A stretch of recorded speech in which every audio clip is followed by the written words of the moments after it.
ఏమండోయ్, ఈరోజు మా ఇంట్లో ఉన్న జామ చెట్టు, దాని పిందెలు, నిమ్మ చెట్టు, దాని పిందెలు, ఇంకా దొండ చెట్టుకి, దొండపాదికి ఏ విధంగా మేము పందిరి వేసుకున్నామో ఈ విషయాలన్నీ కూడా ఈ వీడియోలో మీకు చూపించేస్తానండి. ఇంకెందుకు ఆలస్యం, మీరంతా నా ఛానల్కి వచ్చి ఓ లుక్ వేసి ఓ లైక్ వేసి వెళ్ళాలండోయ్.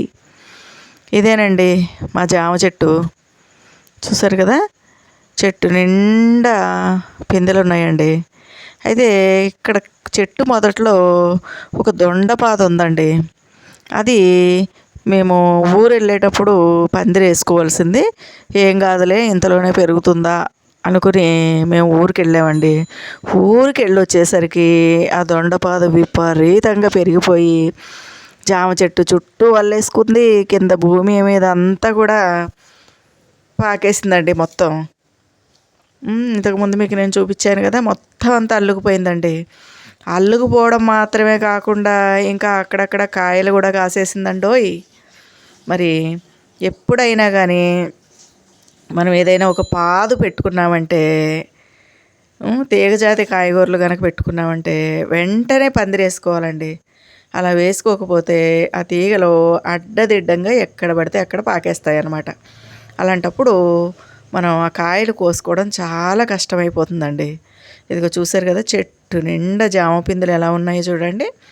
మరి ఈ జామ చెట్లకి నేను ఎలాంటి ఎరువు వేయనండి. ఆవు పేడ ఎరువు వేస్తాను, ఇంకా కిచెన్ కంపోస్ట్ వేస్తానండి.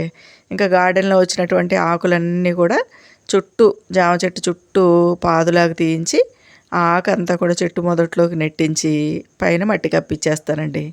ఈ విధంగా సహజ సిద్ధమైనటువంటి ఎరువులు మాత్రమే నేను వాడతాను అనమాట. గార్డెన్లో వచ్చినటువంటి ప్రతి ఆకు కూడా చెట్టు మొదట్లోకి వెళ్ళిపోతుందండి. వెళ్ళిపోయి మట్టి కప్పేస్తే చక్కగా అది కంపోస్ట్ అయిపోతుంది అనమాట. ఇంకా మట్టి కూడా ఎలా అయిపోతుందంటే నల్లగా అయిపోతుందండి. బొగ్గు ఎంత నల్లగా ఉంటుందో అంత నల్లగా అయిపోతుంది. అలాంటి ఎరువులు ఇచ్చినప్పుడు మనకి ఈ విధంగా చెట్టు నిండా పిందెలు ఈ విధంగా వేస్తాయండి. చూడండి, ఈ జామ చెట్టు దేశవాళీ జామ చెట్టు అండి. దీనికి 40 సంవత్సరాల వయసు ఉంటుంది. చాలా పెద్దగా గుండ్రంగా కాస్తాయండి దీని కాయలు. చూడండి, దొండపాదు చూసారా జామ చెట్టుకి ఎలా అల్లుకుపోయిందో, చెట్టు పై వరకు అల్లుకుపోయిందండి. కాబట్టి మనం ఏదన్నా ఒక పాదు పెట్టుకున్నామంటే తప్పనిసరిగా దానికి వెంటనే పందిరేసుకోవాలన్నమాట. లేకపోతే ఆ తీగలు చాలా సున్నితంగా ఉండి కష్టమైపోతుందండి అవి తీయాలంటే. చూడండి, చెట్టుకే పండి జామ పండ్లు ఎలా రాలిపోయినాయో చూడండి.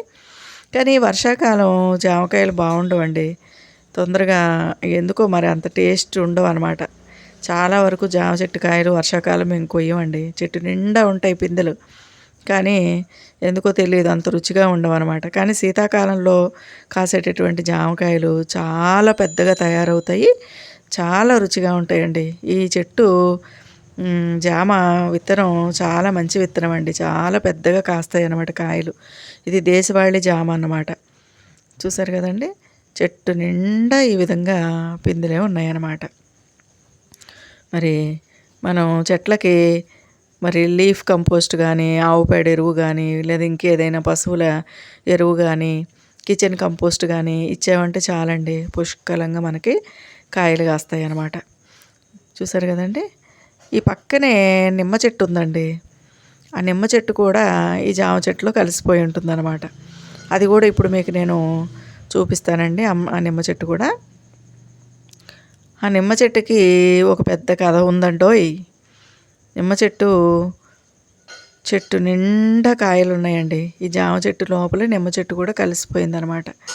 ఇవన్నీ జామ పిందులు అనుకోండి. కొంచెం పక్కనే నిమ్మ చెట్టు ఉందండి. ఆ నిమ్మ చెట్టు కూడా దేశవాళీ నిమ్మ అనమాట.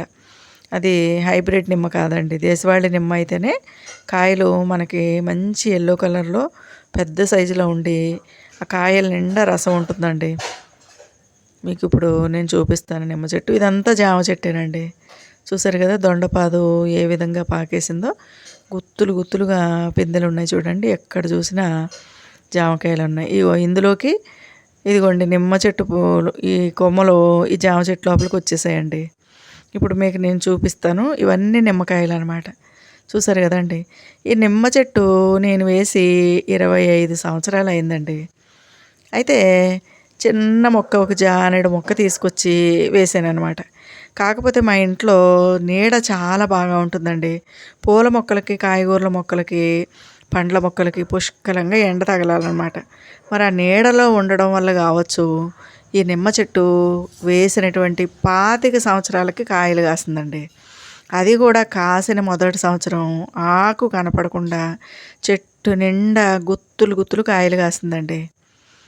మరి ఏమైందో ఏంటో తెలీదు గానీ నెక్స్ట్ ఇయరు అసలు ఒక్క కాయ కూడా లేదండి. అప్పటినుంచి 2, 3 ఏళ్ల పాటు అసలు ఒక్క కాయ కూడా లేకుండా అలాగే ఉండిపోయిందనమాట. చూసిన చాలామంది ఏమన్నారంటే, "ఇది ఒక సంవత్సరం మాత్రమే కాసే విత్తనం ఇది. ఇంకా ఇది కాయదు, వేస్టు, తీసేయండి" అని అన్నారండి. కానీ నాకు ఆ పచ్చగా ఉన్న చెట్టుని తీయాలంటే నాకు ప్రాణం ఒప్పలేదు. పోన్లే ఉండని, నీడగా ఉంటుంది కదా, ఏ పక్షో వాలుతుంది కదా, అంత పని కట్టుకుని తీసేయడం ఎందుకు అని అనుకుని 25 సంవత్సరాలు పెంచాం కదా అనుకుని అది అలాగే ఉంచేసానండి. ఒకరోజు నేను ఇది నిమ్మకాయ అండి, ఎండిపోయిన నిమ్మకాయ చెట్టుకే ఉంది చూడండి. ఒకరోజు నేను ఏం చేశానంటే ఈ చెట్టు కింద తవ్వి ఉప్పు వేసానండి. కళ్ళుప్పు ఉంటుంది కదా, ఆ ఉప్పు వేసాను అనమాట. మరి ఆశ్చర్యం ఏంటంటే ఆ ఉప్పు వేసిన తర్వాత ఈ చెట్టు ఈ విధంగా విరగగాసిందండి. మళ్ళీ ఈ సంవత్సరం 2, 3 ఏళ్ల నుంచి ఒక్క పిందె లేకుండా అలా ఉండిపోయినటువంటి ఆ చెట్టు మొదట్లో కొంచెం ఉప్పు వేసేసరికి మొత్తం చెట్టు నిండా మళ్ళీ నిమ్మకాయలు విరగా కాసేసాయండి. ఇప్పుడు మీరు చూస్తున్నారు కదా, చెట్టు నిండా కాయలు ఉన్నాయన్నమాట. ఎక్కడ పడితే అక్కడ ఆకులు సందుల్లో గుత్తులు గుత్తులుగా నిమ్మకాయలు ఉన్నాయండి. ఇది దేశవాళీ నిమ్మ అన్నమాట. ఈ నిమ్మ మనం పచ్చడి పట్టుకుంటే కనుక చాలా రుచిగా ఉంటుందండి. ఇంకా నేను మీకు చూపించేవన్నీ కూడా పిందెలు అనమాట. కొద్ది రోజులైతే మంచి ఎల్లో కలర్లోకి వచ్చి ఆ కాయలు కింద రాలిపోతాయండి. అసలు మనం కొయ్యాల్సిన అవసరం లేదు, కింద పడిపోతాయి అన్నమాట. అలా పడిపోయినప్పుడు వాటిని ఏరుకుని మనం ఫ్రిడ్జ్లో నిల్వ చేసుకోవాలండి. ఫ్రిడ్జ్లో నిల్వ చేసుకోవడం ఎలా అంటే, ఒక గాజు బాటిల్ ఉంటుంది కదండి, ఆ గాజు బాటిల్లో నీళ్లు పోసి దాంట్లో నిమ్మకాయలు వేసి మూత పెట్టి మనం ఫ్రిడ్జ్లో పెట్టేసామనుకోండి, ఎన్ని రోజులైనా సరే మనకి నిమ్మకాయలు చెక్కు చెదరకుండా అలా ఉంటాయండి.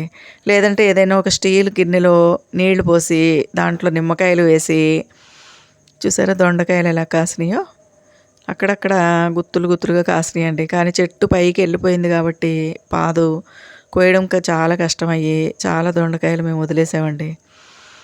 ఒక గిన్నెలో నీళ్ళు వేసి అప్పుడు ఈ నిమ్మకాయలు ఫ్రిడ్జ్లో పెట్టుకుంటే చాన్నాళ్ళు వస్తాయండి. ఇక మేము ఊరి నుంచి రాగానే చేసిన మొట్టమొదటి పని ఏంటంటే దొండపాదుకి పందిరేసామండి. చూసారు కదా, ఎందుకంటే ఇది ఇంకా పెరిగి పెద్దదైపోయి ఎటు పడితే అటు పాకిపోయిందంటే మరి మనకి కాయలు కోసుకోవడం చాలా కష్టం అవుతుందండి. ఇది చాలా మంచి దొండ విత్తనం అనమాట, మంచి కాయలు అనమాట ఈ దొండకాయలు. కాబట్టి ఈ విధంగా ఆ చెట్టు కిందే, జామ చెట్టు కిందే పందిరేసుకుంటున్నామండి. ఏ క్రీపర్ అయినా సరే, అది పూలకు సంబంధించిందైనా సరే, లేదా కాయగూరలకు సంబంధించిందైనా, లేదా పండ్లకు సంబంధించిందైనా, ఏదైనా సరే మనం మొక్క పెట్టాము లేదా విత్తనం పెట్టాము అంటే వెంటనే అక్కడ మనం పందిరేసేసుకోవాలండి. వేసేసుకుని చక్కగా తీగలు ఉంటాయి కదా, అవి ఎప్పటికప్పుడు వాటికి ఆ పందిరికి చుట్టుకోవాలండి. చుట్టుకుని అవి పందిరికి నిలబడి ఉండవు కాబట్టి చిన్న చిన్న పురికోసలు ఉంటాయి కదండి, సుత్రి దారం అంటారు కదా, వాటిని కిందకి పడిపోకుండా ఈ విధంగా కట్టుకోవాలన్నమాట. అలా కట్టుకున్నట్లయితే మనకి ఇంకెటూ పోకుండా ఆ తీగలన్నీ కూడా చక్కగా కేవలం ఆ పందిరికి మాత్రమే అల్లుకుంటాయండి. అలా అల్లుకున్నప్పుడు మనకి ఆ పందిరి మీదే కాయలు కాస్తాయి కాబట్టి కోసుకోవడం అనేది చాలా ఈజీ అవుతుందన్నమాట. ఇంకా ఈ దొండ పందిరి కి పాకినటువంటి ఆ పాదు ఏదైతే ఉందో ఆ పాదు మొదట్లో చక్కగా కుండీలోకి తీసుకుని దాంట్లో మనం ఇవన్నీ వేసుకోవాలండి. కిచెన్ కంపోస్టు, తర్వాత ఏమో పశువుల ఎరువు, ఇంకా మనకి వేస్టేజ్ కిచెన్లో వచ్చేటటువంటి వేస్ట్ మెటీరియల్ ఉంటుంది కదండి, అది, చెట్ల ఆకులు, ఇవన్నీ కూడా గొయ్యి తీసి చెట్టు మొదట్లో కనుక మనం కప్పెట్టామంటే చక్కగా దొండకాయ బోల్డ్ అన్ని కాయలు కాస్తుందండి. ఒక దొండపాదు కనుక కాయడం మొదలుపెట్టిందంటే అసలు అలుపు సొలుపు లేకుండా అద్భుతంగా కాస్తుందండి. ఇంకా ఈ దొండకాయలు ఆరోగ్యానికి చాలా మంచిదండి. అసలు మనం పురుగు మందులేయకుండా పండించినటువంటి ఈ దొండకాయల్ని అప్పటికప్పుడు అక్కడ నిలబడి కోసుకొని తిన్నామంటే ఆరోగ్యానికి చాలా మంచిదండి.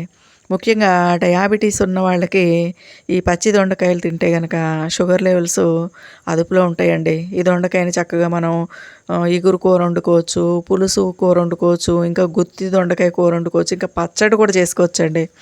చాలా రుచిగా ఉంటుందన్నమాట. కాబట్టి ఇది ఆకుపచ్చ రంగులో ఉండేటటువంటి ఈ కాయగూరలో ఎన్నో ఆరోగ్య ప్రయోజనాలు ఉంటాయి కాబట్టి ప్రతి ఇంట్లోనూ ఒక దొండపాదు ఖచ్చితంగా వేసుకోవాలండి. ఈ దొండపాదు యొక్క స్పెషాలిటీ ఏంటంటే దీనికి చావు అనేది ఉండదండి. ఒక్కసారి కనుక మనం తెచ్చుకుని ఒకసారి మన ఇంట్లో వేసుకున్నామంటే సీజన్ అయిపోయిన తర్వాత మళ్ళీ మనం ఆ దొండపాదుని కిందికంటూ కట్ చేసేయాలండి. మొత్తం ఆకులు గీకులు అన్నీ కట్ చేసి మళ్ళీ వదిలేసామనుకోండి, అది మళ్ళీ చిగుర్లు వచ్చేస్తుందండి. చిగుర్లు వచ్చేసి చక్కగా మళ్ళీ ఆ పందిరికి అల్లుకొని మళ్ళీ కొత్త కాపు మొదలవుతుంది. ఆ విధంగా ఒక్కసారి దొండపాదు వేస్తే ఇంక 100 సంవత్సరాల ఆయుష్ అండి దొండపాతికి. ఇంక దానికి అసలు చావు అన్నది ఉండదనమాట. మళ్ళీ పూర్తిగా ఎండిపోయి అసలు భూమిలో కనపడకుండా అయిపోయినా సరే వర్షం పడిందంటే చాలు, కొంచెం నీరు తగిలిందంటే చాలండి. ఆ వేళ్ళు దాని దుంప మళ్ళీ చక్కగా మొలకెత్తేసి చిగురించేసి చక్కగా అల్లుకుపోయి చాలా కాయల్ని ఇచ్చేస్తుందండి. చూసారు కదా, చెట్టు కింద ఈ విధంగా మేము పందిరేసేసుకుని ఈ కిందకి పాకినటువంటి ఆ తీగలన్నిటినీ మెల్లగా తీసుకుని ఈ పందిరంతటికి చుట్టేసామండి. ఇలా చుట్టడం వల్ల ఏమవుతుందంటే నెక్స్ట్ ఖాతా ఈ పందిరికి ఉంటాయి అన్నమాట. ఇంకా పందిరి వేసుకునేటప్పుడు కూడా పందిరి మనకు అందేటట్టు వేసుకోవాలండి. బాగా హైట్లో వేసుకుంటే కాయలు మనకి కనపడవు. పందిరి పైనే ఉండి కొయ్యడం చాలా కష్టం అయిపోతుంది అనమాట.